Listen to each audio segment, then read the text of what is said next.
The Brown Pundits Browncast. Browncast, and I have a very special episode with returning guest, my friend Carl Jha, who you probably remember from the podcast before. And Carl has his own podcast, and he can introduce himself and talk about that. But we're going to talk about China, United States, that sort of thing, and also his life in Indonesia, in Bali right now. But I feel like it hasn't been that long since we last talked. I mean, it's probably been about like 6 months, maybe eight. But before we got on, I just told Carl it's been like 10 years in terms of like what's happened in the world. So hopefully it'll be an interesting conversation. Carl, can you introduce yourself and then just talk about where you are right now? Sure. Thank you again, Razib, for inviting me back to your show. I'm Carl Zha. I'm the host of the Silk and Steel podcast. I am currently in Bali. I have been in Bali since last year. And I think I talked to you just before my move from US to Asia. And you are correct that there seems to be a continental shift in the U.S. China relationship since then. I mean, especially after the COVID-19 crisis. Yeah, and so like what's going on in Bali? Like, I mean, you're in lockdown, obviously. How intense is the lockdown? How long are you guys in lockdown? I've heard Bali doesn't have many cases in Indonesia, and people are kind of confused why, because Jakarta has a fair number, and what's going on? Like, what's the situation on the ground? Yeah, well, the special situation with Bali is that it's a tourist island, and we get people from all over the world. In fact, the flights to and from China was stopped 2 months ago. As soon as China started locking down cities like Wuhan, Indonesia did the same by stopping flights from to China. So actually, quite many Chinese tourists were trapped here. And then it was still hunky dory. It seems like like there's some hope. According to some government officials, that supposedly the COVID-19 virus, coronavirus, fears heat or humidity, and so we in Southeast Asia should be protected. But then we got the outbreak in Singapore, in Malaysia, and even in Vietnam. And so we had a case of a British tourist who became sick after she got arrived in Bali. So in Indonesia, we have the same problem as United States in the early stages, that there was just simply no testing because there were no testing kits available in Indonesia. So even if people had it, they didn't know. So this British tourist got sick. So they took her samples, sent it to Jakarta from Bali. By the time the test kit came back from Jakarta, confirmed it was a coronavirus, she was already dead. But she was old. She had some other complications, and since then, the Bali basically shut down all the public areas, especially all the tourist sites. All the beaches are closed right now, and the main foreigner hangout places in Bali, like a couple famous beaches like Seminyak, Kuta, it's dead. I have never seen Bali this dead. I mean, you drive through, there's nothing, no activity. The only activity that's going on is actually all the local places, all the places where the bule, or what the Indonesian call the foreigners, don't go. Life still carries on, but still you have so each village would have like the security at the village entrance, for example, enforcing the mask law. So to go in and out, to make sure you're wearing masks, um, and certain areas are not still remain closed. But this lockdown is no way anywhere extensive as it was done in China or some other parts of the world. It's mostly it's we have taken a big hit to the economy because Bali is really dependent on the tourism, and a large part of it was on the Chinese tourism, so that dried up first, and now the tourism from the rest of the world dried up because people are afraid to fly. For a while, there was actually no flights out of the airport. They closed down the airport traffic for a while. They closed down all the ferries, all the boats. So things were getting pretty bad to the point that I have some expat friends on Bali. They organize trips to explore like the wilder side of Bali, and now there have been reported attacks, motorcycle robberies. People riding on motorcycle and snap your cell phone and purses. And one of my American friend, he was Iranian American from New York. Him and his girlfriend were riding to northern Bali just a week ago, and they were attacked on the road. And this things like this was kind of unheard of before, but it's happening now because people are getting desperate because there's no jobs, and now it's Ramadan, like so. Things that some parts are getting pretty wild, but in terms of my life, it's pretty boring actually. I just been staying home because all the beaches are closed, and I haven't been surfing for 2 months. And now I got a I got a gum infection, so I'm just kind of chilling out. So are you in a rural area, or are you in the main city, or I mean, where are Oh you? well, Like, are you just like, off the grid? yeah. Well, Bali is really not a like an industrial city, right? So Indonesia, the big city is obviously Jakarta. But Bali is its own island, and so you have the area that's catered to the tourists. And I'm in the non-tourist area. I'm in Jembarang. Jembarang is actually close to the Jembarang beach, which is a touristy area, but I'm still about 15 minutes away, like a motorbike drive away from the beach. So the gated community, I'm well, not really gated, but there's a little cul-de-sac where I live now. It's mostly locals. I think there's one Korean diver lives here, and there's some Chinese tourists who got trapped here. They're renting out apartment from a local Indonesian Chinese. So yeah, so I live in a pretty local place. It's not a city. It's not a city like any means, but it's not like rural. It's not village. It's I live off one of the main road. So but I mean, compared to U.S., probably looks like a village, but it's not a. It's I would say maybe like a suburb, right? Like a suburb. Yeah. Hmm. Yeah. Well, so I mean, yeah, and I've seen I follow you on Instagram. I've seen some of your photos. It's beautiful. I mean, it's Yes. Bali. Yeah. So, what's it gonna be like? So, and you're in a relationship there with a local woman. I mean, are you gonna settle down? Are you become Chinese Balinese? Like, I mean, what's going on with you?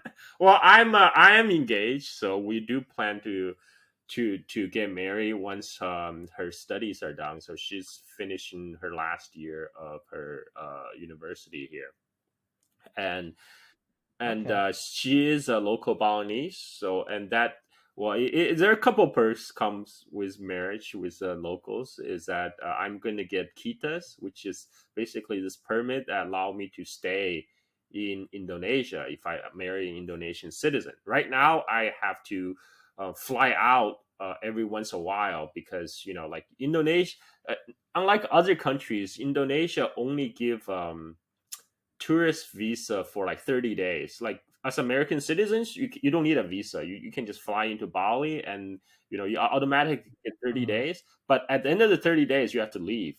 Or unless when you arrive at the airport, you pay additional money for visa on arrival. And then that gives you option to extend it for another 30 days. But at end of the 2 months, you still gotta go. And what many people do is that they do visa runs. They will fly to like Singapore or Malaysia for a day or a few days and come back. And I chose the other option is I do like social visa, which I just pay like a local agency and they write up this. But you just require an Indonesian citizen to give you an invitation letter, say somehow you are needed here for some social cultural activities, and that allows me automatically 60 days, and beyond 60 days I can extend it 4 times. So basically allow me to stay for up to 6 months without leaving the country. But at the end of the 6 months, I still gotta go. In fact, I was scheduled to leave. So that we have a lot of Indian listeners. So you're gonna be marrying a Balinese woman. Are you gonna have a Hindu ceremony? Like, how does that work? Is she Hindu? I mean, Yes. So yes, she is coming from a Hindu family. If I do a local wedding, yes, you will, follow whatever local rituals that they have to go through. I have no problem with that. I haven't planned that far ahead yet. I just go with what my my fiance tell me. So at this point, I don't know what to expect. you go with what your fiance tells you. I'm having a general idea of what this marriage is going to be like, but I'll keep my opinions to myself. Okay. Um, so I know that this is kind of like we didn't plan too much ahead of time. So I'm actually kind of curious. I know that there's a Chinese community, Chinese Indonesian community Hmm. in Bali.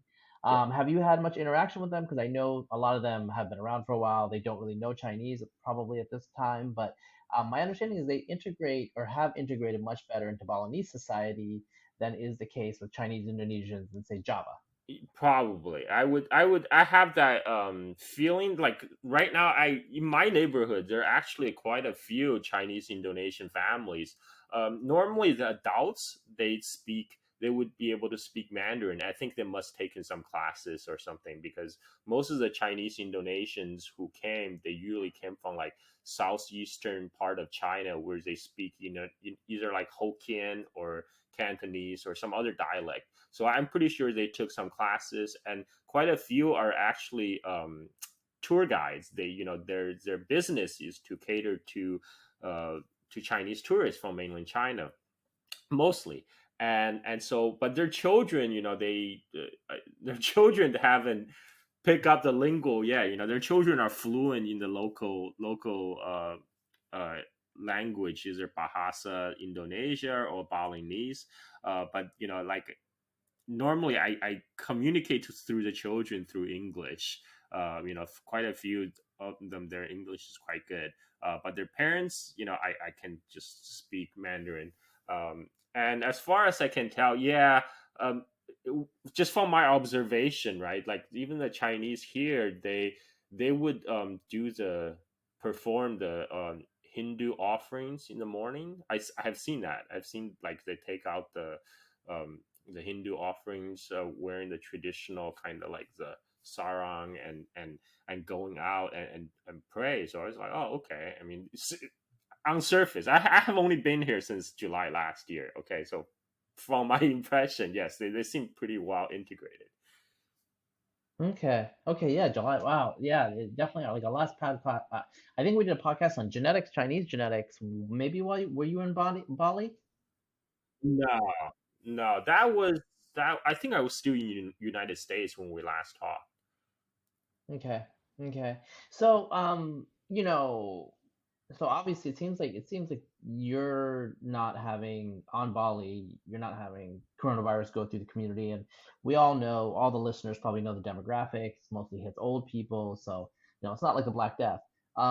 You were not feeling well for a while. Yeah. Did you have COVID-19? Did you ever confirm it? Like, what's going on with that? Yeah, so I have been, home self quarantine at home ever since the news got out that there have been confirmed cases of coronavirus in Bali. But unfortunately, I had to go to the immigration office to extend my visa. Um, and I wasn't prepared to because it was the first time I saw it was so crowded, because a lot of the European American tourists, they don't want to go home, so they all went to the Bali immigration office to extend their visa. And suddenly I was very nervous because I wasn't prepared. I didn't wear my mask. There were a lot of people. It's almost like an airport. So after like few days after that, I became sick, and I was a little bit worried that I might have caught the COVID-19, because I showed all the initial symptoms. I had the muscle fatigue, I felt really weak. I have a very scratchy throat and high fever. At one point I was having like 103.9 degrees, and so um what I did though, like I um I I think I did go to a local clinic, and the doctor says, well, just recommend that I rest at home. So he said, unless you are bleeding from your nose and your gum, in that case, yeah, go get go to the hospital and get a COVID-19 test. Other than that, just go back and take some take actually he prescribed me some Tylenol and say, see if the fever comes down. And a lot of people from my Twitter following advised me against taking Tylenol. Or wait, is it Tylenol? Or no. Prescribed Ibuprofen, right? ibuprofen. Yes, a lot of Yeah, people yeah, recommended yeah. against ibuprofen because in case it's COVID, supposedly that makes it worse. So I switched to Tylenol, and my fever did go down. And I still had a scratchy throat for a while, but I just stayed at home, didn't go out at all, and now I'm recovered. I did not go get tested again, partly because I feared that by going to the hospital, I might get infected, even if I didn't have it. So now I don't know what I have. Up to this day, Hmm. but it's been almost over a month now. So even if I did have COVID-19 by now, I should be non-infectious. That's based on what Hmm. I read. That's what Yeah. No, yeah, that seems true. I mean, do you know anybody personally, like in your circles, in Bali, who was infected? No, no. Okay. Uh, I mean, there are we know there are outbreaks in certain villages. So, because my fiance says a village surrounding her parents' home village had outbreaks. So like they have partial lockdowns, right? When they have a outbreak in certain village, they lock down that village. But it's not it's not universal. It's not like everywhere. Everybody get locked down, and then there's still some local places. There's still a lot of activities. I mean, much less activity than before, but people are still going out shopping and stuff. That sounds normal. Yeah, yeah. We haven't had normal for a while. So I guess like let's move on to geopolitics and these issues.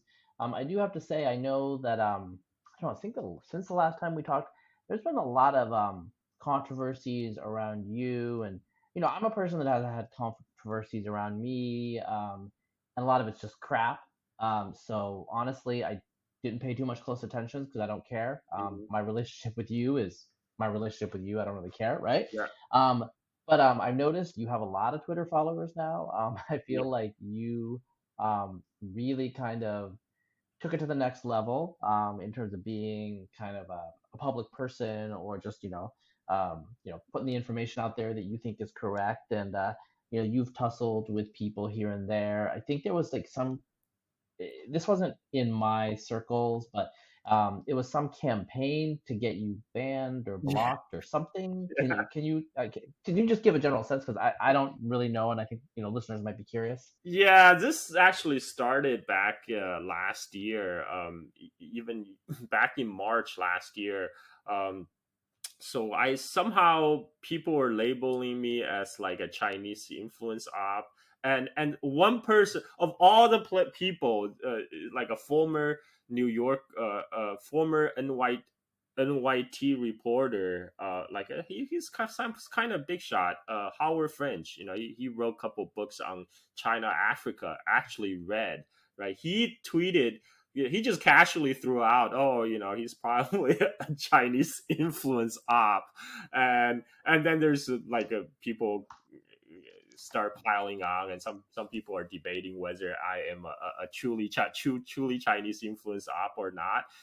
And then there were people that people try to mass report me. I mean, the one part is I think has to do with I did a lot of yeah, I was tweeting a lot, just simply because I had lot of time on my hands. I mean, people think, like trying to portray me as somehow like the agent of the Chinese state, but what they don't realize is I'm really just a shit poster with a lot of time on my hand. I post on things personally interesting to me, and I happen to be interested a lot in geopolitics, in China, U.S. China relations, because those things are intimate, will have intimate impact on me and my family, and of course my um you know as we have been talking about since our talk last time, the U.S. and China is increasingly headed toward a more confrontational phase, and I used to talk about the incipient Cold War 2.0, and I don't think we're even at the incipient stage anymore. I think we're in it. We're in Cold War 2.0 Yeah. now. Um, Yep. Yep. yeah, so I mean that's Yeah, that. it happened. It happened really quickly. But yes, I feel like I will tell you that I'm not entirely surprised that we're like in this. We're here, but I thought that it was going to happen over 10 years. I thought And it's going to happen in 5 years. So so okay, you were a little bit more optimistic than me, and I was still not. I was yeah, still way too optimistic. Yeah. yeah. Well, so it's interesting. I don't know Howard French too well, but he does follow me on Twitter. I did read his book about Africa, Hmm. so I didn't know that he was involved in that, but Well, he he backtracked follows a me. little bit. He did. He got called out by a couple other guys, and including I think the host of podcast Seneca Kaiser Guo, and he backtracked. He said, "Well, I don't know this person personally. It was just from like I'm just speaking from experience. I'm really thinking Hmm. about other people." He kind of backtracked, but I just thought that was that label kind of stuck with me because some people keep on coming back to that, and If people don't know you, they know you from the controversy. exactly because That's just how that. Yeah. yeah, it's which is a Yeah. shame because I actually read Howard. I actually bought and read Howard French's book. Like he had a couple books on China. Like his book on China Africa is definitely worth reading. I mean I don't agree with his takes, but like he give you like a more kind of on the ground view into the nitty gritty details of China Africa interaction, and he tend to focus on the negative. So like uh, my takes is that's if that's as worse as it gets, it's not that bad because Howard French, I feel Howard French already went out and already found all the bad negative side of the China Africa relations, and if that's the worst, I think it's not that bad. That's just me. Okay. Yeah. Yeah. I mean, so yeah, yeah. I read the African book, and China's Second Continent, and apparently he has something more recent. Hmm. It's Everything Under the Heavens: How the Past Helps Shape China's Push for Global Power. I have to say, I'm kind of like interested in getting this book now. Just talking to you because but I need to. I'm actually reading a book about the Opium Wars. Okay. Which I think By you Stephen mentioned Platt, you right? responded. Yeah, by Stephen Yeah, Platt, yeah, right? I have not personally yeah. read any Stephen Platt's book, but I have been on the Walner's podcast, the Radio Walner, and Hmm. Radio Walner did read. I believe he read Stephen Platt's book on the Taiping Rebellion, um, Yeah. and I haven't read that either. But according to him, it's kind of dry on the Taiping Yeah, Rebellion. I like dry monographs. So Okay. that's how I roll. Okay, so now we're talking about the Cold War here, and I do have to say, you're claiming that you're not a Chinese operative, but I kind of was like, oh, that would be cool I don't know. Just I don't know. Just kind of I like wish I a get little paid, man. I wish, I mean, shit, you yeah, know, if freaking yeah, like Chinese whatever agency, you know, public security agency yeah, offer me money, yeah, the Xinhua, yeah, I'll sign up. I have no hesitation. But I'm still waiting for my yeah, check. yeah. Okay. Yeah, yeah. So, I mean, I I don't believe that you are a Chinese operative, but also honestly, because someone messaged me once and was just like, "You're engaging with him, uh, on Twitter," and I was just like, and they were saying you were a Chinese operative. I was like, okay. I mean, I've probably engaged with CIA operatives, and I don't know who they are. Actually, like once or twice, actually, I did know that they kind of were. Uh-huh. So I mean, that's part of the world. I'm not a child about that, so it wasn't Yeah. super relevant. I mean, so you're an American citizen, right? Yes. Yes. And are you still? I mean, I don't understand. What's your nationality status with regards to the People's Republic of China? So you know how, you know, some people have can have dual citizenship, you know, while having U.S. citizen. Hmm. But the way it works Yeah. is it needs to have at least one country recognize dual citizenship. So U.S. itself actually does not recognize dual citizenship. When you become naturalized U.S. citizen, you swear you're supposed to pledge to give You up abjure. your Yes. allegiance to the previous potentates or whatever, right? That's part of the Yes. pledge. But there are countries like France or Israel. They say, "Oh yeah, yeah, we understand you have to say that to become U.S. citizen, but even if you said that, we still recognize you are citizen of our country." So in that case, they can't. They still retain their original citizenship. So that's how they have become dual citizens. But China is just like United States. China does not recognize dual citizenship. So the moment I become a U.S. citizen, I lose my citizenship with People's Republic of China. So right now, Okay. when I went back to China, I had to go get a visa at the Chinese consulate in LA. Right now I got the 10-year, you know, multi-entry, like that's just last. I think the last 10 years, the U.S. China had this agreement. You can have the 10-year multi-entry visa. So once you have that, you can travel anytime within the 10 years. You know, anytime you want. Yeah, and you don't have to renew it, but I still have to pay $100 and go to. Mm. Whereas my sister, you know, she just have green card in U.S. Even though her husband and her children are all U.S. citizens, she just didn't felt the need to, you know, to become a U.S. citizen. And so when she goes to China, she doesn't need to go to get a Chinese visa. She can just travel. Yeah, so that. Yeah, that's rude. I thought Chinese intelligence would take care of you, man. I hope, man. Shit. All right. So, yeah, I guess, so with COVID-19, which COVID-19 was an accelerant, I don't think that COVID-19 changed the direction Yes. that we were going. It was an accelerant, right? Yes. My own personal take would be that, and the issue with coronavirus is there's just always uncertainty on a lot of things. And so anything that I say, aside from, say, the age distribution, I feel like everything else is very uncertain, Yeah. in my opinion, because we're not sure. We'll Yeah. know a lot more in 3 years, but in 3 years, it won't matter, Yes. at least to us in the same way, right? Exactly. So I feel like China, the Chinese authorities, whoever was in power in Hubei or paying attention to this, I felt that they were a bit tardy, Hmm. frankly, Hmm. to get on this. Sure. Um, they weren't taking it seriously, partly because we haven't had. I mean, I know China's had SARS, and whatnot, and H1N1, but they weren't really that serious. They're kind of kept under control. I feel like they didn't take it seriously. It Well, I blew up in think their there are face, and then two.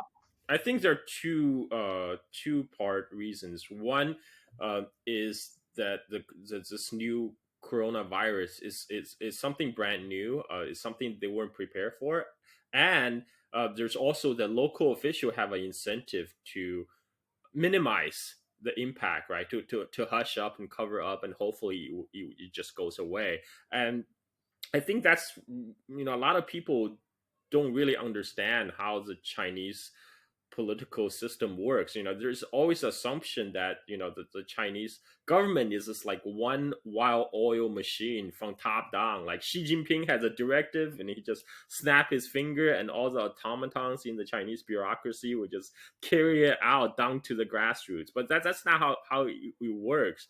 How it works normally in China, like from the top, they give a very general, broad directive, right? Usually tells the local official, they give local official what they need to be doing, which is in the past it will be either economic growth, or more recently environmental protection, curbing the pollution, right? And but it's up to the local government to implement, to actually to carry out the details of implementation.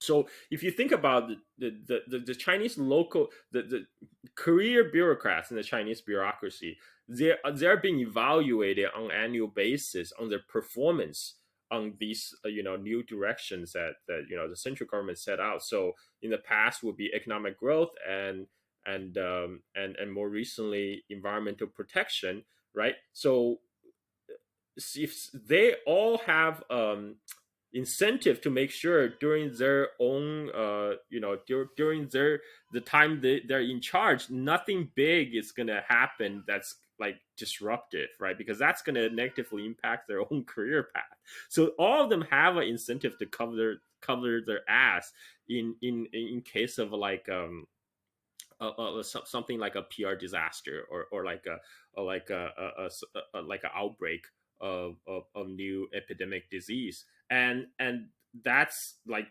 basically the Wuhan local government, they just it did that instinctively, like what they would always do in case of emergency. They try to hush it up, and that's what happened with the Dr. Li. So like little timeline back in December, around December 2020, December 30th or 31st,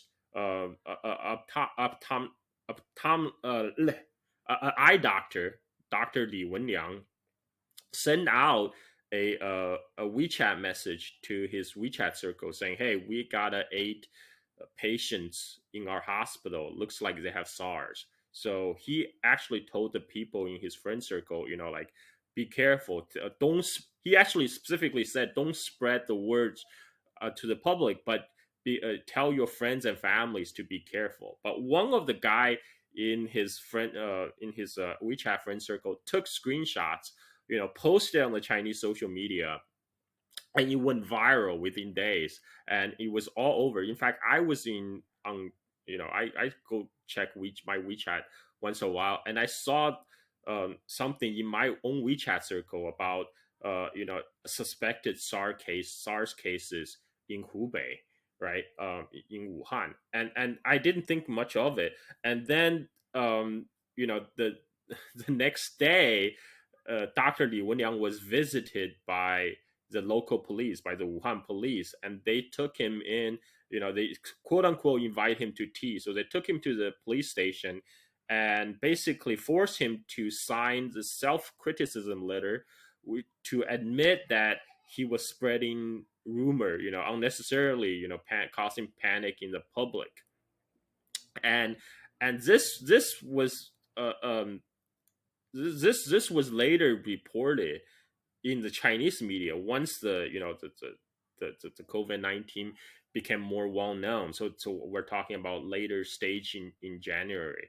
And Dr. Li Wenliang actually gained a lot of sympathy from the Chinese public, and even the Chinese People's Supreme Court issued a public announcement, basically just said if if the Wuhan police had not apprehend the 8 so-called rumor mongers, if they had actually taken these rumors seriously as a warning rather than try to suppress the information, maybe more people would have been saved, right? So but even at the early stages, there's still very few information about the nature of the COVID-19, because Dr. Li Wenliang himself came down with with the virus, and while he was recuperating in the hospital from COVID-19, he was interviewed by Chinese media, and he also was posting to Chinese social media, the so-called Chinese Twitter. Now that's a thing trending on Twitter now. Weibo, right? Weibo is nothing like Twitter. It's functionality wise is much better, but censorship is terrible. It's true. And then what Dr. Li Wenliang has said is that the reason he caught the virus himself is because they back then in late December, early January, they did not know about human to human transmission. So he did not wear protective gears while he was in care of the patients, and that's how he became infected. And then, of course, and unexpectedly, Dr. Li Wenliang actually died. Nobody actually expected him to die. He was like in his 30s or late 30s, and then that became another issue in China because a lot of the citizens were trying to commemorate Dr. Li Wenliang's passing on the Chinese social media, aka Chinese Twitter, Weibo. And then the Chinese government actually tried to mess with that because they have basically how Twitter has trending, right? So Weibo also has a similar trending topic every day, and the Wenliang was trending on that day, so they had the Weibo company to delisted the Wenliang, the hashtag as a trending hashtag. They did all these things, so people were very upset when they find out, and they basically tried to break the internet in China. A lot of the Chinese citizens went on Weibo and like posting things about the Wenliang through various means, try to break the censorship, and that actually cost for a while, he caused some outages, and that was I actually tweet about that. So I think there are two different issues. There's one is that the local government of Wuhan definitely was tardy, and they were definitely tried covered up, and they definitely were slow to respond because even just before the Chinese New Year, they were still hosting some kind of conference, but you can compare that to the mayor of New York urging people go to Chinatown to celebrate Chinese New Year, right? When the COVID-19 already became, you can Yeah, we know. yeah. America has a lot. The American Institute, like I wrote an article for City Journal that was a little highfalutin in its prose, but basically I just said the American elite are incompetent. Like Well, they're failures. yes. I mean that That's can be how. said the same about the Wuhan local government, but the difference is, by now the top officials in Wuhan, including the official in charge of the Wuhan health department, they have all been fired, right? So so that tells us two things. One, yes, they did fucked up. Two, some people had to take responsibility. We haven't seen that from the American elite yet. And after that, so no doubt, there's no doubt that Wuhan government bear responsibility in the initial phase of the pandemic. But after the pandemic nature become more well known, the Chinese central government did impose the unprecedented lockdown of a 11 million people city in Wuhan. I was surprised when it happened. That happened back in January Yeah, 25th.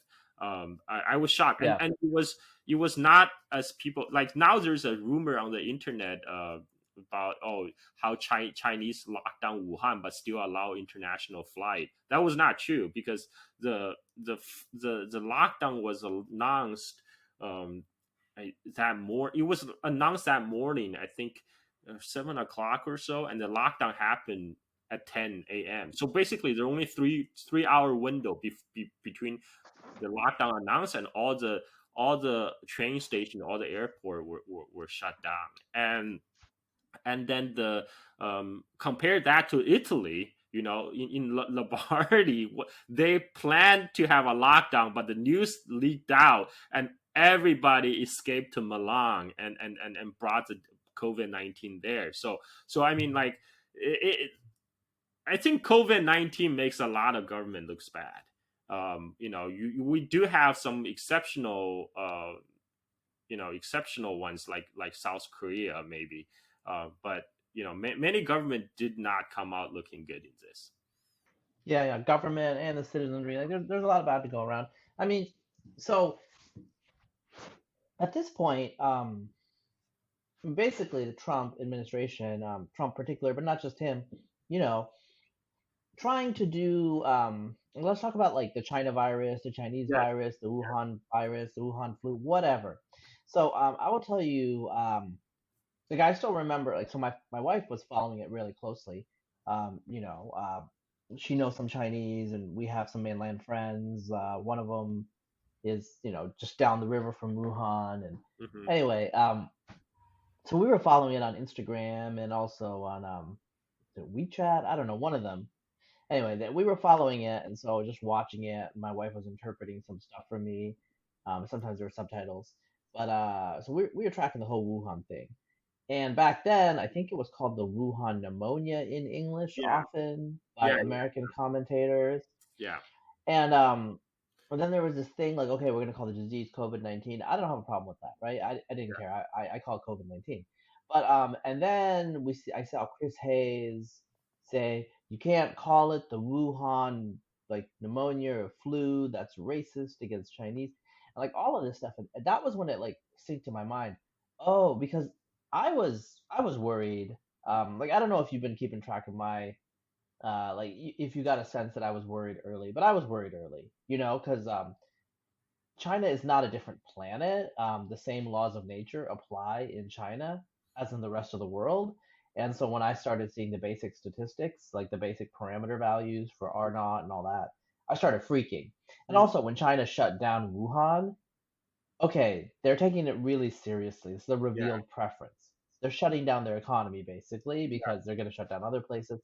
And so I was super worried in early February, and a lot of people kind of thought I was a little crazy, like my scientist friends here in the States, just other people, Oh, and I you are. tried to keep it in my Yeah, I mean, I can yeah. totally understand what you're going through because I had an episode where my relatives in United States, my own sister, um, was trying to get my niece tested for COVID-19 around mid February, and she, my sister hosted Super Bowl party, so that was what, like early February, and like a week after, my niece came down sick, and she was very sick, and then my sister found out that two of her guests that also came to Super Bowl party came also became sick with similar symptoms. And then my sister find out that two of her friends that became sick had contact with a person who frequently traveled to and back from China. So my sister was freaking Mm. out, and she took my niece to get tested, and she tested flu. First she was given flu test. She was flu tested negative, and then the doctor told her, "Oh, no worries, just go home and rest, drink a lot of water." And after 3-4 days, my niece still had high fever and not improving. Then my mom, who's a nurse, told my sister, "Take my niece, go back and get an X-ray." And when the X-ray came back, my niece had pneumonia. So at this point, my sister is absolutely freaking out, demanding that my niece get a COVID-19 test. But all the hospital clinics says, "Oh, we don't do COVID-19 tests. You have to contact the health department." So my sister didn't even know which health department. She tried the state health department. They were then told she needed to contact the Santa Clara County Health Department, and the Santa Clara County Health Department said, "No, I'm sorry, your daughter does not qualify for the COVID-19 test because we have two criteria. One, a person has to just have recent travel history to Wuhan. Two, the person have to have contact with confirmed cases of COVID-19. Since your daughter does not qualify, we can't test you." And my sister was going nuts, basically banging her head on this bureaucratic red tape.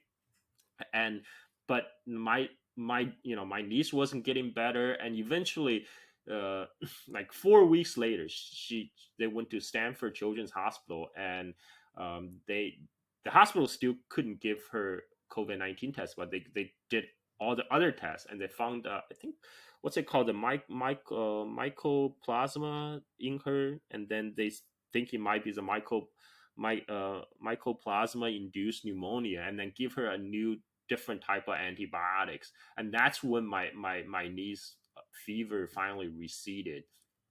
And after that I posted about it on Twitter and Facebook, and I get people commenting, say like, "Oh yeah, your chance of catching COVID-19 is like you have better chance of winning the lottery." I was really livid when I was reading those comments, but I was I was too busy to respond to it. But I totally understand. And there was a lot of complacency, like even in Exactly.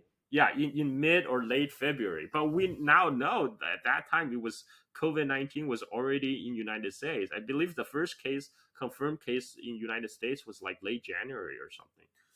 Yeah. There was a case in Seattle, maybe. Yeah, but I mean, there was already here, and it was seeded. Like when there was the Chinatown stuff going on in New York City, it was like spreading. But in any case, so I was just saying though, there was an issue where the people were making the case, and I don't know for 100%, but it seems like the WHO, the World Health Organization, was relatively solicitous to what the Chinese government, central government, wanted to do, and they were doing these things with the terminology. So my issue is the virus doesn't care about terminology. The virus actually doesn't have a name. We give it a name, Sure. and some of these arguments, and the first op-ed in the New York Times about COVID-19, about SARS coronavirus 2, was basically, oh well, our fear is going to be a bigger problem than the virus itself because we're going to be racist against Asian people. And I have a lot of friends who are talking about people who are East Asian, or as the American Medical Association says, East Asian presenting. Any case, Mhm. um, that there's going to be like racism, and they've experienced some things. I can tell you, like, as a guy that looks like a terrorist, since 9/11, yeah, like some things happen, but really, America's not that racist. There's jerks out there, but um, I was not worried that there was going to be like camps for like Asian Americans. I mean, people are just going to be dicks, and it's the kind of people that you always knew were going to be dicks. But I was just like, okay, like the virus is going to be really dangerous. That's what we're really going to focus on, and we're not going to give a rat's ass about all these things. And in terms of the terminology, people are saying like, well, you can't call it the Chinese virus because then like Chinese Americans and blah blah blah. And I'm just like, okay, yes, they're ethnically Chinese, but they're not citizens of the People's Republic of China. They're Americans, or like Koreans. Like they're not Chinese. So it's like all of these things where our stupidity, our myopia, um, our essentialism, shall we say, is coming to the fore, and we're talking about this stuff. Like this is stuff we were talking about in February. Like, oh well, how do we call it this, and what's going to happen with Asian Americans when the virus gets here? And I'm just like, the virus is going to get here, right? And in terms of what I want to talk about with you though, is like then there was like issues about like okay, what is China doing with the WHO, and what is China's message? And we're hearing stories about Xi getting in contact with bilaterally to European nations, and it seems like China is using this. And I am not someone who believes it was a bioengineered virus, and that it was purposely released to the world. Like I don't believe that. Okay, but it seems like okay, this is happening. This is a natural phenomenon, That is and being the reported great now in the mainstream media, though. I mean, that conspiracy theory has been going yeah yeah around, and we all laugh at it being like some fringe, crazy, batshit crazy conspiracy theory. But now, since it's been yeah. repeated by Don't use the word. Trump Don't use the word batch. Carl, don't use the word batshit. Just no bat talk. But go on.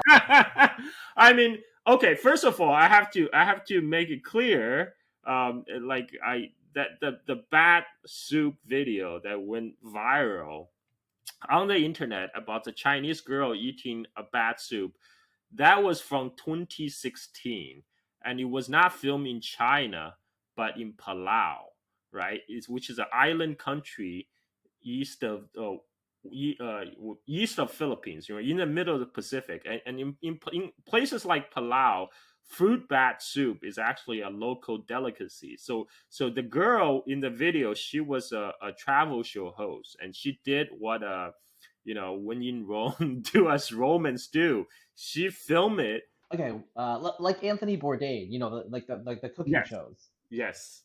Yeah. And Okay, so it's like one of those.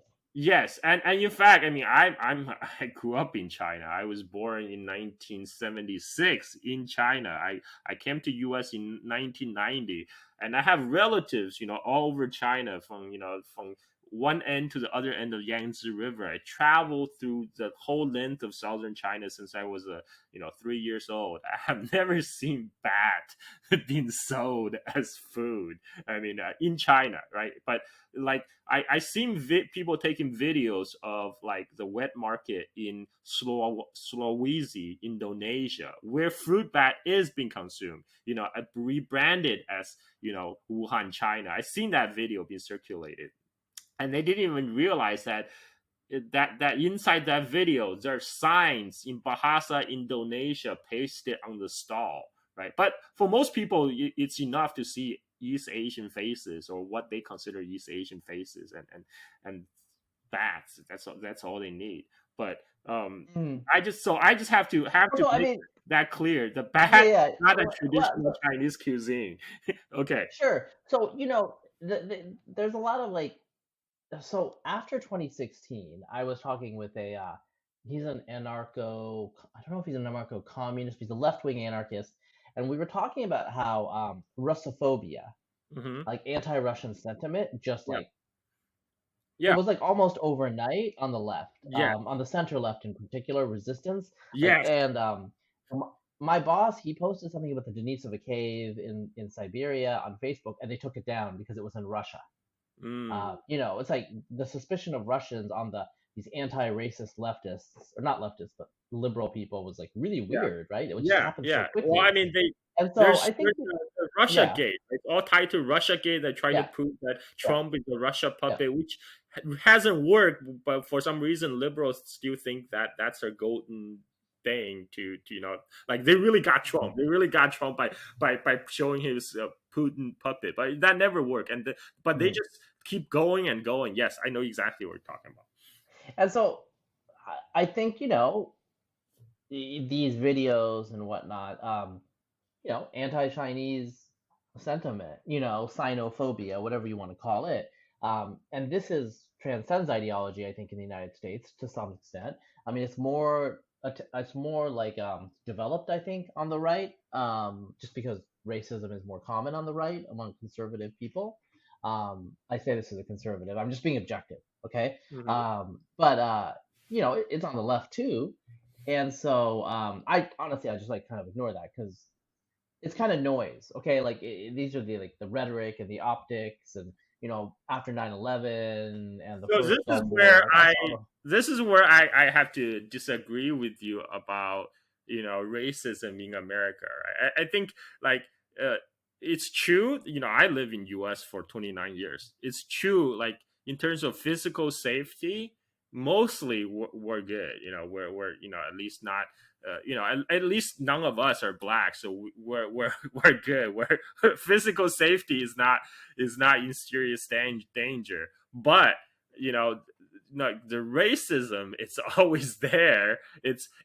There is such a thing as political correctness. There's that discourse that's been basically imposed in most mainstream media. So in the polite company, yes, the racism is being suppressed, but the racist sentiment, it's always present. I mean, there some people are just no, they're just know better to Mhm. voice it in public. I mean, Sure. I think that's a fair point, and a lot of people have told me, a lot of Europeans in particular have told me, like, well, you experience a lot more racism in Europe, but that's because people in Europe are not conditioned to keep it hidden in yes, public. yes, Whereas, like, in their hearts, Americans are just the same. American white people are just the same.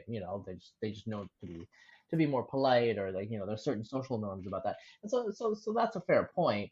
I don't have any truck with anti-Asian racism. I mean, as an Asian person myself, um, and whatnot. But I am concerned about, frankly, the rise of China right now because it seems like there's mutual hostility that's developing. I have children. I don't want war. Mm-hmm. Um, you know, I grew up, into my, you know, like most of my adult years under Chimerica, under this like interdependent economic relationship of export and consumption, and they gave us money after 2008, or China, as they, and then Right. the Chinese, lifted all these people out of poverty. It was like one of the, perhaps in some ways, the greatest, human accomplishment in a way of, economic growth, But economic empowerment. And but so that that was a feel good story. that period of Sino-American cooperation is coming to an end right now as we speak. Yes. Yes, And it is. we can agree on that, but I would even argue this is initiated mostly from the side of United States. I mean, there are people who argue in US argue the otherwise, but starting from the trade war, right? And that's all the action is mostly coming from United States. And actually, I just read this. I just read an excerpt from the new book by the former Singaporean diplomat and president of the UN Security Council. What's his name? Kishore Muba, Kishore Mububani. He's actually like an ethnic Indian, but Okay. he was a Singapore diplomat, and he was quite well spoken on on diplomatic issues, especially regarding China and United States. And he has written a new book called "Has China Won?" Um, and in this book, there's an excerpt where he talk about the Western media reporting about China's militarization in South China Sea, because this is one of the one of the points that's often there's often accusation from the West about China stirring trouble in southeast in South China Sea, right? That's supposedly one of the point of provocation that the rising China has kind of did to upset the balance of the status quo. Now, this is what Kishore has said.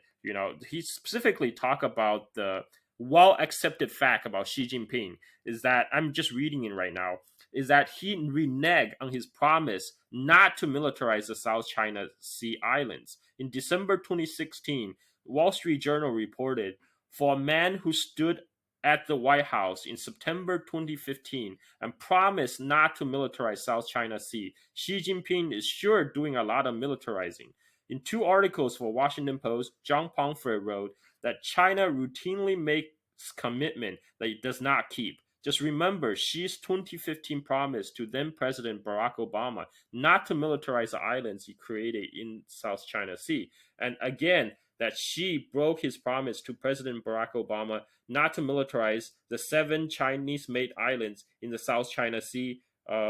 This was the Economist was perhaps even most forthright in its accusation of Xi's broken promises, declaring in April 2018, less than 3 years ago, Xi Jinping stood with Barack Obama in the Rose Garden at the White House and lied through his teeth. China absolutely did not, Mr. Xi purred, intend to pursue militarization on its islands.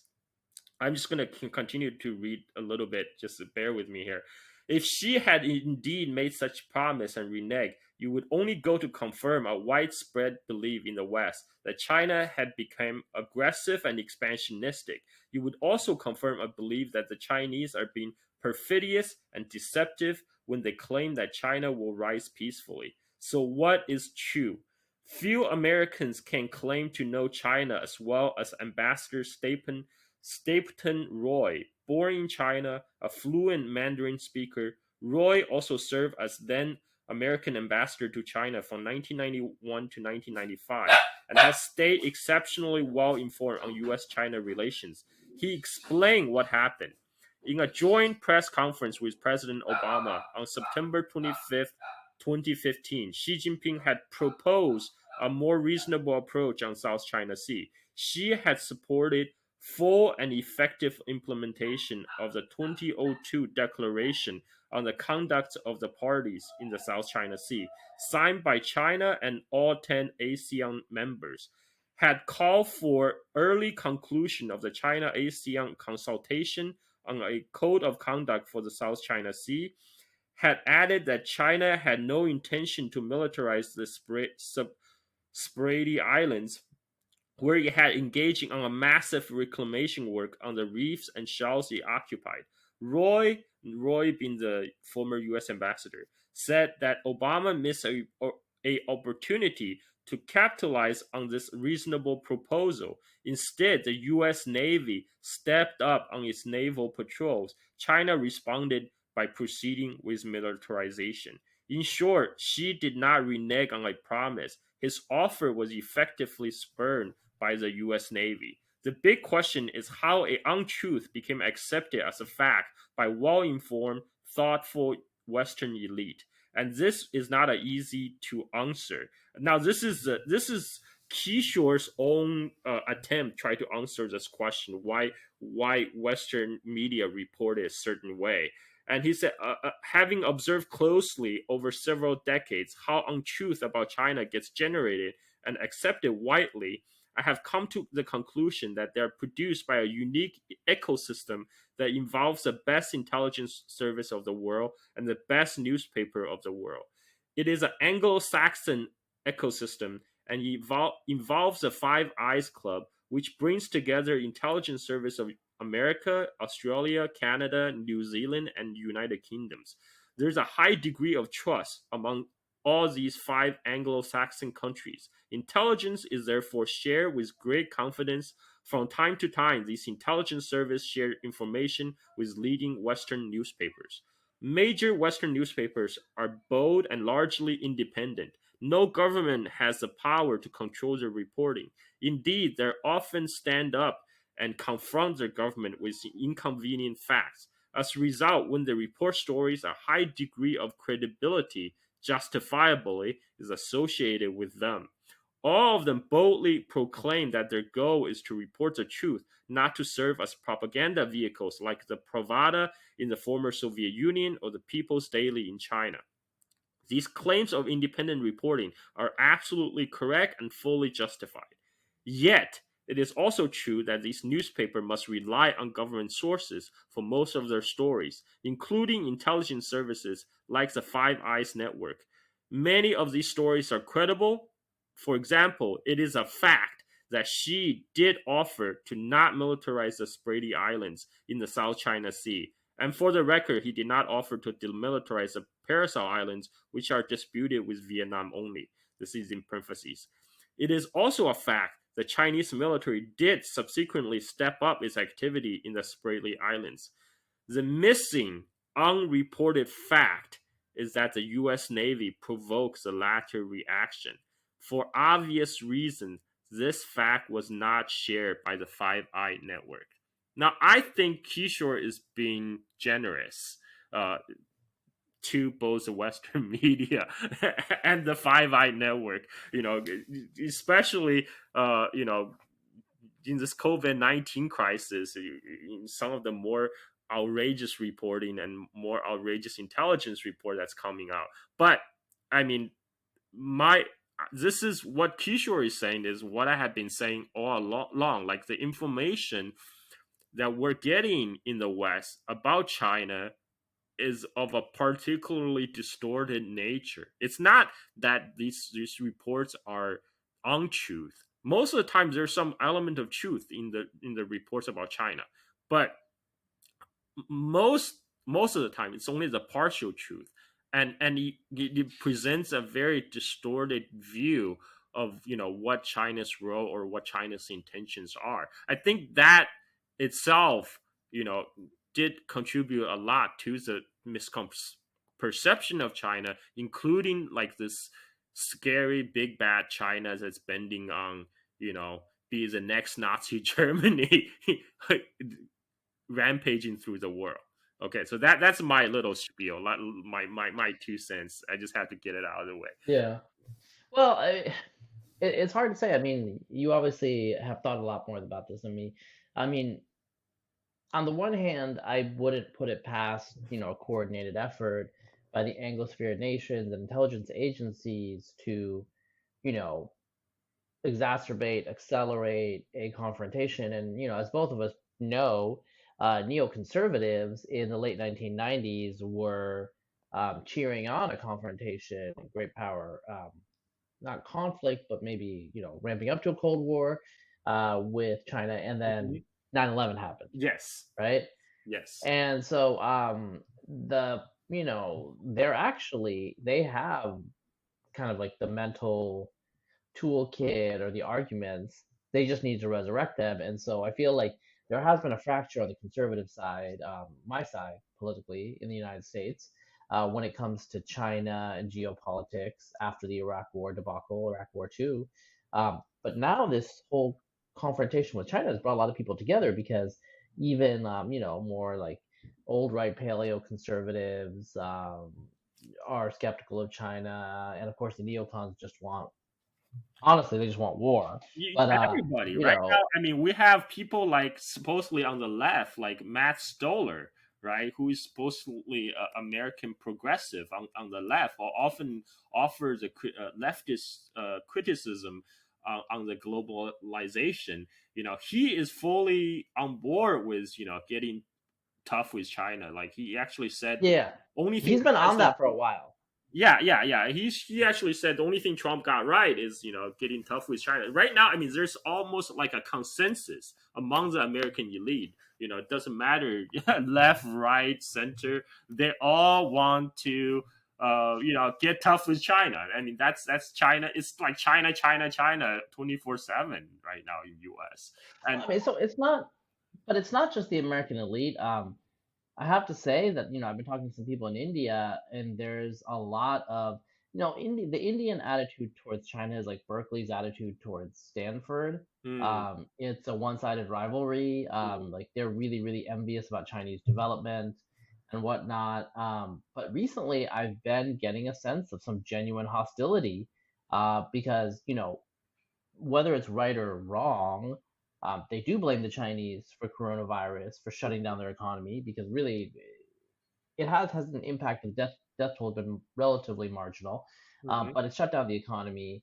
And there's that joke that it was like China created a coronavirus WhatsApp group, added everyone, and then left. That's the Indian joke, right? Mm. And so there's a lot of hostility That's not there that's Indian, gonna have by to the way. be dealt I with. mean, that's because Okay.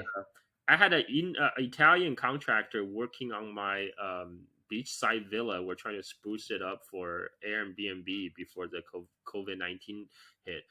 And he has told me, what he read in Italian social media on his Facebook group, that people are saying in Italy, some people are saying that, oh yeah, this conspiracy by China to gain control because now that China is fine, but like COVID-19 is ravaging Italy, so now China with all the money is coming into Europe to buying up all the asset at fire sale prices, and it's just part of the Mhm. China's master plan to take over. I mean, of course, I think it's ridiculous, but yeah, but some people I know there are not a small segment of the population that thinks that way. Yeah, and it's not just an elite. I mean, it's like a broad base. So, I mean, we've been talking for a while. I mean, I want to know, like, what do you think the next 10 years? Like, I don't want a war, in any way. I don't want a war. China's a nuclear power. I mean, people are talking about China like they talked about Iraq, which is ridiculous, because Iraq. I mean, no offense to Iraq. Iraq was like a small nation that we kind of just like played with. You know, it's like it was like a gamble. It's like we lost like a big bet at a casino. Okay, it wasn't devastating, really. It was just stupid. Um, but with China, it's like a different thing. I mean, like, Yeah, I mean, what there's is the no. next 10 years like? Yeah, well, it's always it's always dangerous to predict the future.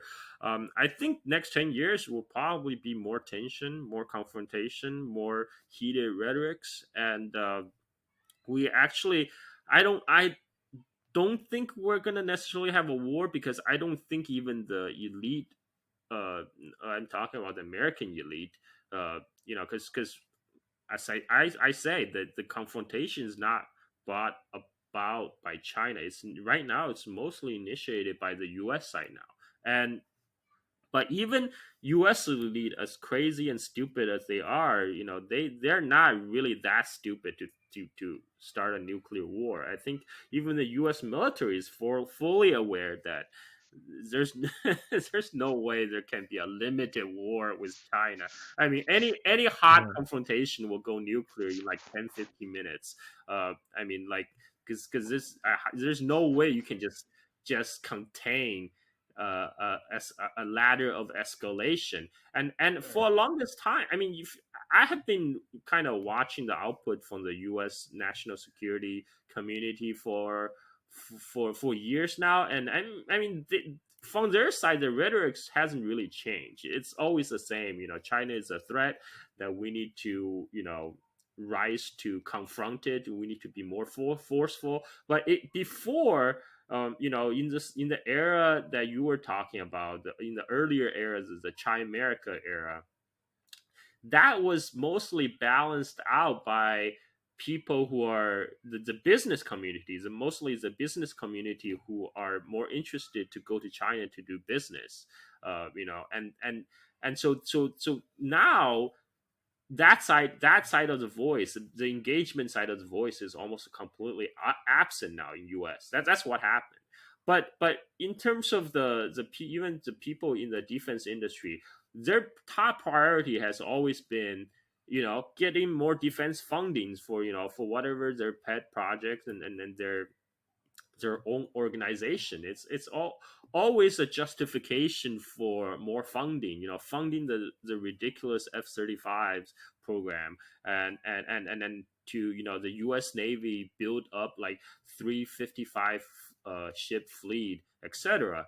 It's I don't think, at least the top echelon of the U.S. military, I don't think anybody is serious about really going to a war to China.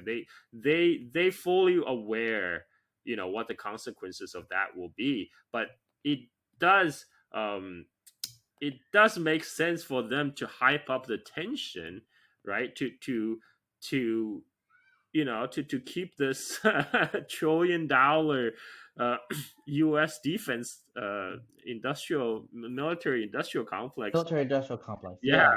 Yeah. Well, so I mean, I can see that interest. Do you think that the Chimerica, that China's export to the United States, our supply chain is shifting out? I mean, how serious is this gonna get? Yeah. I'm actually like asking without like positive or negative. I'm just Yeah. descriptively, predictively. Yeah. Are we gonna really disengage economically? Yeah. So decoupling is what the Trump's economic advisors are Peter Navarro, right, the famous anti-China hawk, are advocating. They're advocating to cut off basically economic ties between China and the West, not just China and U.S., but also China and Europe as well. That's why there's a huge campaign right now waged against Huawei's gaining 5G contract in European Union, etc. And um, you know, the thing is, the decouple. It's at some level, some supply chains are leaving China, like mostly on the lower end scale, like more labor intensive industries, like making shoes, making clothes. I mean, but this process already started before the trade war, before the COVID-19 crisis, because the labor cost in China itself has risen. So a lot of those low end manufacturing jobs will go to Southeast Asia, like go to places like Vietnam, Bangladesh, Indonesia. But a more industrial scale manufacturing will have a lot. It will be a lot harder to move out of China, because China built an entire ecosystem of infrastructures. It's not like It's not like like just easy as popping up a plant somewhere and hire a bunch of workers. You can do that for low scale manufacturing, but for more advanced, more industrial scale manufacturing, you're going to need a reliable power grids. You're going to need a port. You're going to need excellent infrastructure, roads, railroads, ports, and you're going to need like all these suppliers for your components that and China has everything in one place. That's why China had been a success for world's factory for so long, for the last 20, 30 years. And so yes, some of the manufacturing low end is leaving China, and some of these uh, spearheaded by Chinese companies themselves. They are locating to places even like Africa to take advantage of lower tariffs between Africa and United States. And but things like cars, more like bigger things, I don't know. And on the other side is also that the Chinese domestic market is now developing. Like China has been trying to switch to encourage domestic consumption for a long time, basically to shift it to more a service oriented economy. And it is this COVID-19. I think the COVID-19 crisis is only going to speed that up. I mean, it's already happening. There's already rising income in China, and while China still export a lot to US and EU, etc., the export as a percentage of Chinese GDP has already drastically fallen. It's not even in double digits. It's in single digits now as a percentage of Chinese GDP. So the Chinese domestic economy is growing up fast, taking up the Mm, slack. I mean, one of the yeah. problems with China right now is actually just in general. It's like even China needs to find a way um, to for a channel for its productivity, because right now China has a build and road initiative where it's trying to build up infrastructure and ports all around the world. And one of the reason it's doing that is because China right now have excessive capacity in China itself, because China during its years of boom had built like these huge companies that can build up cities and roads in shortest amount of time. But China is kind of built out right now. I mean, I've been to China last year. I traveled China throughout um, much of southern China. They're building high speed rail all the way to the Myanmar border. They're still under construction right now, but you know, pretty soon China is going to be fully built out. They're going to like pave everything and all build up all the roads, all the cities. And now you're left with all these companies who have done all the building, or who have built all the machineries. They certainly needs to the only way they can go is to go abroad. And more recently, because of COVID-19 crisis, the Chinese government is to start to print more money.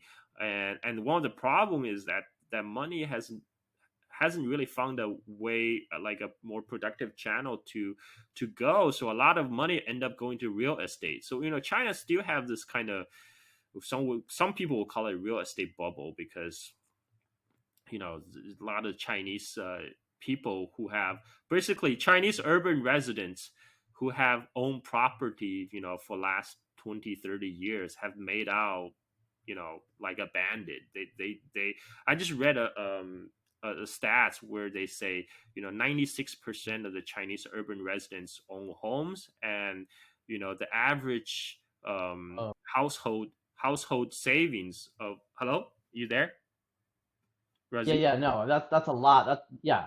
That's a lot. 96%. Yes, but I will get to the details. The devil's in the detail in the statistics, right?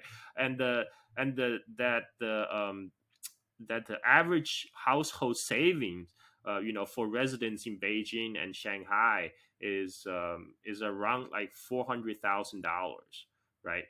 Average, and that's much higher than I would say some parts of the United States. Oh yeah. But there's a caveat. There's a caveat, and I will tell you why. It's because this so-called because the criteria is urban residents, and that means they have only counted the people who have resident permit in places like Beijing or Shanghai, and Mm. which will includes I mean which will excludes all the migrant worker who flooded to those cities in more recent years, who did not have Yeah. the resident permit, who cannot, and who also cannot afford homes. And so what I'm trying to say is that, China right now, it's most of the Chinese problem is internal problem. China, like people from outside of China keep on thinking, China is this unstoppable machine that's going to take over the world, but China has a lot of internal contradictions, a lot of internal problems, like the real estate problem, real estate bubble, and the COVID-19 more recently. So the Chinese government has its hand full, just trying to keep everything under lid, right? Make sure the whole thing doesn't blow up, and Yeah. so I think there's less for people to worry about, for China to initiate some crazy, gigantic, epic style confrontation than some miscalculation from say the U.S. Defense elite. I don't think anybody in the U.S. Higher ups in the U.S. defense uh, position, the people who make the decision really want a real nuclear exchange with China. But there might be some miscalculation of, people might think they do some maneuvering, so-called, in South China Sea, and that might accidentally touch off unexpected escalation, and then who knows. That is a danger right now, and I think Yeah. that's where we're that's where we're headed, unfortunately. I mean that's cheery. I mean, uh, the internet and globalization were supposed to bring us together, and now here we are. I think that era is over. 2020 is a watershed. You're describing a China in a way that's a lot like the United States, going towards more autarky, looking inward. I mean, our economy is similar. It's mostly an internal economy. Yeah. Um, and, we had a dream, my generation, our generation, we're about the same age, I think, but of, the internet would bring people together and we would interact and communicate with everybody. And I feel like, the people in China have their own internet, they have their own world in Mandarin, and, I was hoping that someday they would join us and we would all get to talk. And I'm not sure if that's going to happen now. I don't think I'm not sure that's going to happen either. I mean, right now we have two internet. We have the internet outside the Great Firewall. We have the internet inside the Great Firewall. And as far as I can tell, most of the people in China, they're fine with what they have, and there are many people who do scale the Great Firewall to get to the outside world, by the way, because a lot of times I'm so surprised, go to watching some YouTube video and see the comments from, like, obviously people from inside mainland China, mostly in like Chinese dramas. I'm like, why do these guys come to YouTube to watch? They could have just like watched this literally, in China on the Chinese video sharing platform. But some people do, and and then they comment. And there are many, Chinese people increasingly now, coming to Twitter, and that's for the people who have English language skill, of course. Yeah, I mean, I think the language skill is one of the insuperable barriers where, Mandarin, there's, you know, to various levels of fluency, but I mean, almost all Chinese are literate now, and it's the same written language. So, 1.3 billion or whatever. Why would you need to learn English? I feel like one of the differences between China and Japan or whatever our rivals were is like the scale is so huge. It Yeah, has a huge yeah. internal economy, I and mean, I I'm had okay with that. It's just hostility now. The mutual hostility is yeah. still worrying. I You had know? an American friend who was teaching English in China. Like actually interviewed him on my show, Silk and Steel. He actually said, you know, his impression is that China and U.S. is actually very similar on many levels.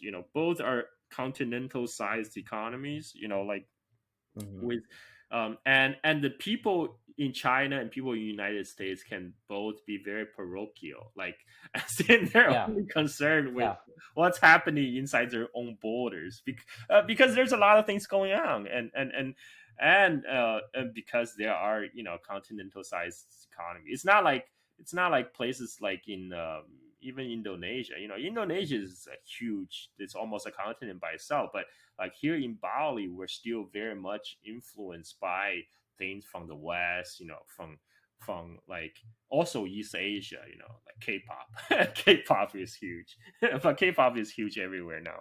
So yeah, I mean, I don't know. Like it's not looking. Things are not looking good. But yeah, I say prepare for the worst and hope for the best. yeah. Well, I mean, you're gonna be in Indonesia for a while. It sounds like. I Yeah. mean, what is the attitude towards Big Brother to the north in Indonesia? Like, Well, I is mean, everything chill? Indonesia itself is a big country. I mean, like Indonesia have right now most of the people in my everyday life. I mean, I'm not really interacting with like the chattering class, the pundits or the intellectuals. I mean, the average people on the street, they're just like people everywhere else. They're just mostly concentrating on getting on with their lives, and like right now in Bali, people are just wishing they get more tourists, whether Chinese or European or American, really just to survive this COVID-19 crisis right now, because Bali is really hurting. It's so economy is so dependent on tourism that right now this kind of suddenly drying up of economic activity is a bit of a shock for many people. Yeah, yeah. Well, I mean, like Hawaii here in the States, like they're trying to do mandatory, quarantines of tourists and discourage tourists. But what is Hawaii? It is a tourist destination. So there's a lot of adaptation and restructuring. I mean, in a way, like, China is going to come out of this. I had a friend in Silicon Valley, and he's just like, well, China's going to do well because, they're not on their knees. That's basically it. Like they're starting to come back Yeah, online. They yeah. contained it, and so, Yeah, he's like, I just interview not American, a Canadian who's teaching in my hometown Chongqing like a week ago, and he basically told me that things are coming online right now. I mean, they're still like up to last week. He was a teacher, so up to last week they were still doing online teaching. We are still There's still online teaching in Indonesia actually, but in Chongqing they just opened up school, so like the kids are coming back to school now, and those things are gradually returning to normal.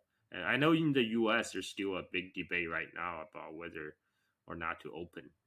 So and but U.S. is at a different place. At least like in China, the COVID-19 is under control right now, and most of the worry right now, they worry about a second wave, from like infection from abroad. That's why there was this recent report about xenophobia rising in China. Is because mhm.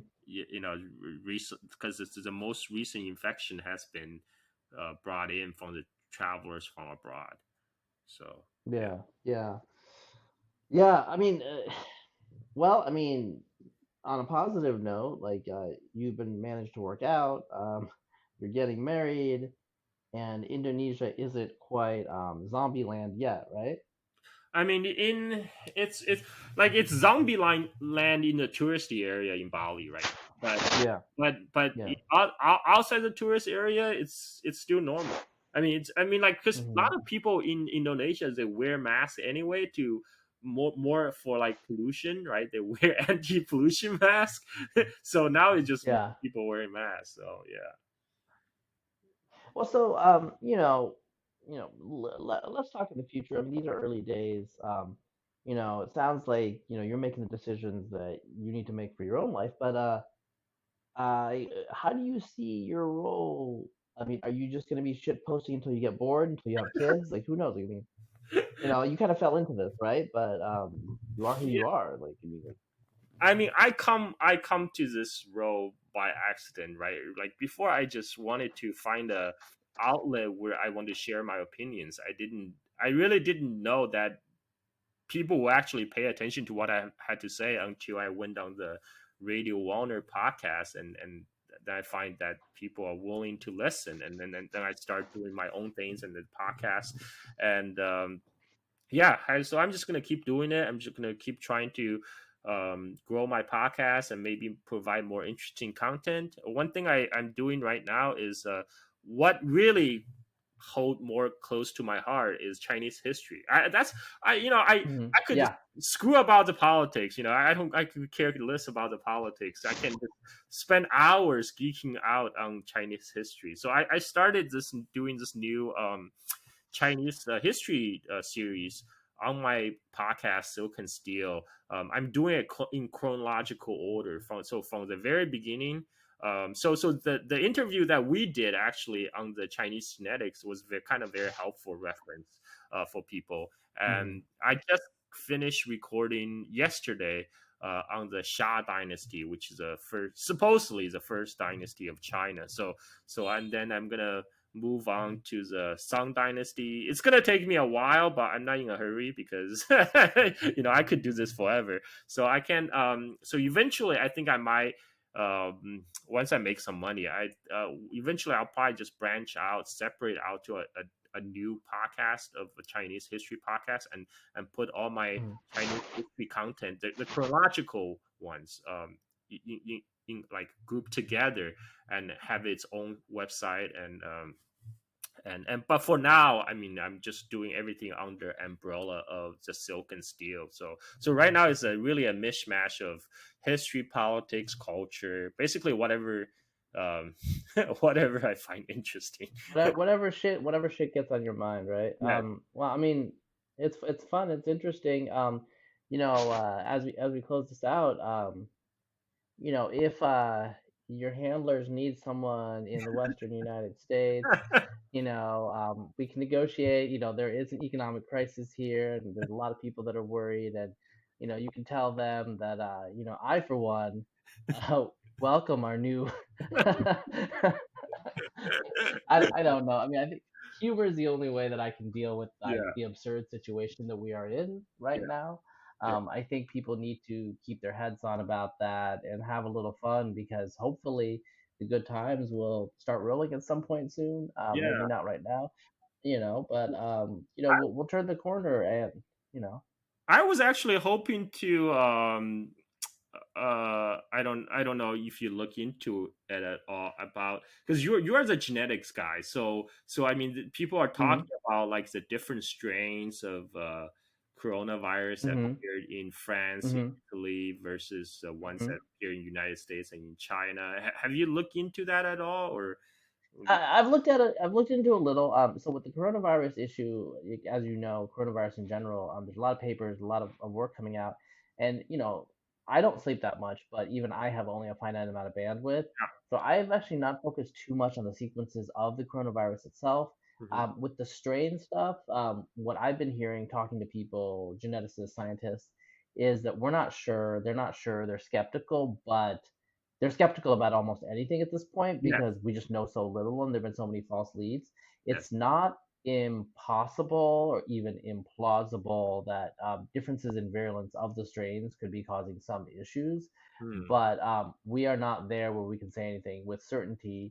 Hmm. Similarly, it does seem like he and UV does have an effect on the virus, and certain countries like Malaysia, Thailand, even Indonesia and Philippines, who have like worse outbreaks than Malaysia or Thailand, Mhm. uh, they're bending the curve much faster, Mhm. or it's like a 10-day reproduction rate, right? In some of these, like in India, like a 10-day reproduction rate instead of 3.5. Now, ten's not that good for doubling, but it's still 10 versus 3.5. So there's all these variables that we don't know Yeah. about. And a month ago, I would be like, oh, we'll know in May 1st. It's May 1st is here, and there's a lot we don't know.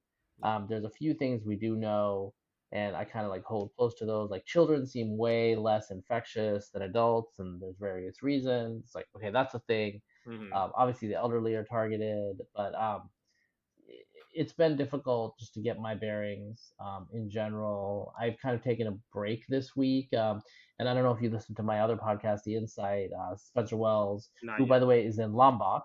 He Mhm. is in Lombok right now. He will be there for a while. But Okay. we we've been just talking about what's going on like every couple of weeks, and it's like a year. There's just so much that happens, and things are changing. So we live in very uncertain times. Oh yeah. We have a lot of lack of clarity. Everything is very opaque. I think that's why people are anxious. I think that actually explains some of the behavior Yes. that we're talking about here with the xenophobia. And the xenophobia doesn't just go from America to China; it goes from China to other people as well. Sure. That It's fear humans are based. humans, It's and fear driven. Yeah.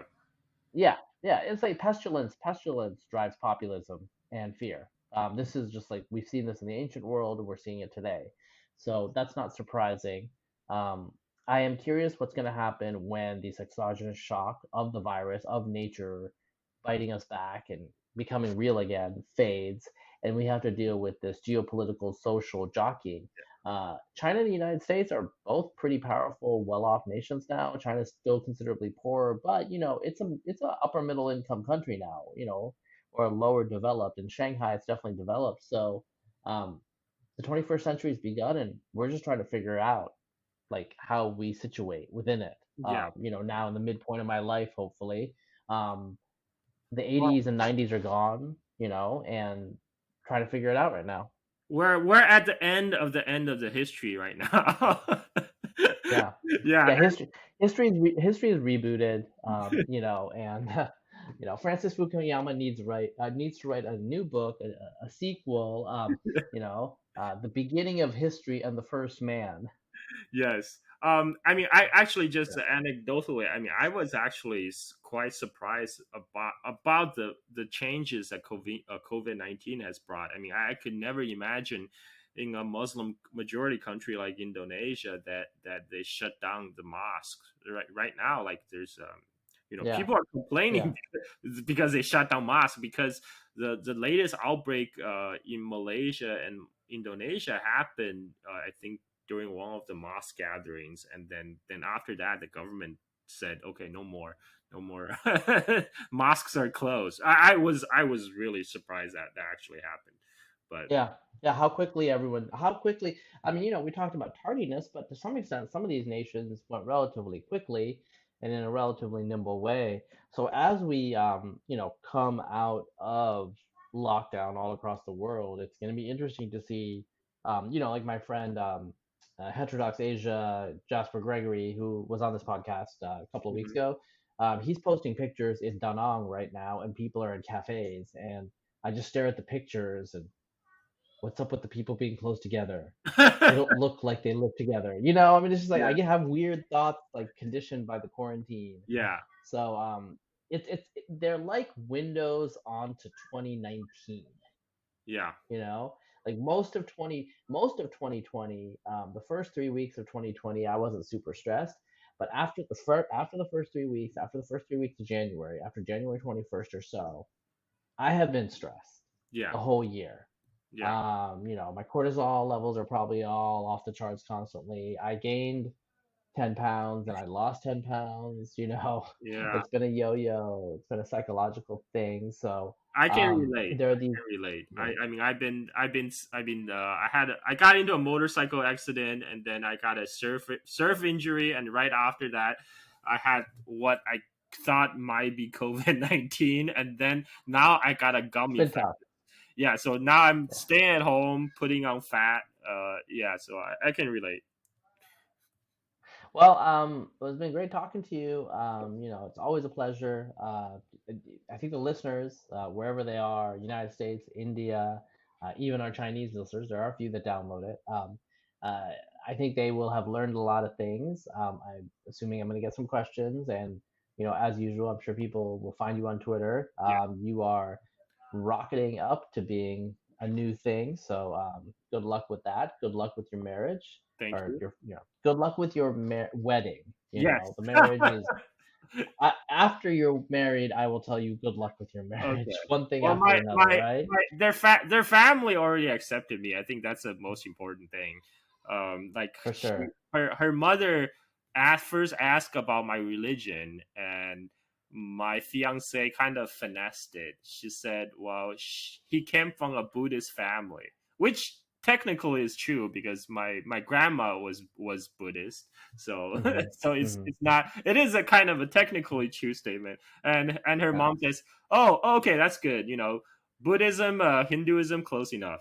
So Yeah. Yeah. Well, I mean, if she was Muslim, it would be a whole different thing. yes, So, yes, count your blessings. Count your yes, blessings. Namaste. Right. yes. But all right. It was great talking to you, Carl, and let's keep in touch.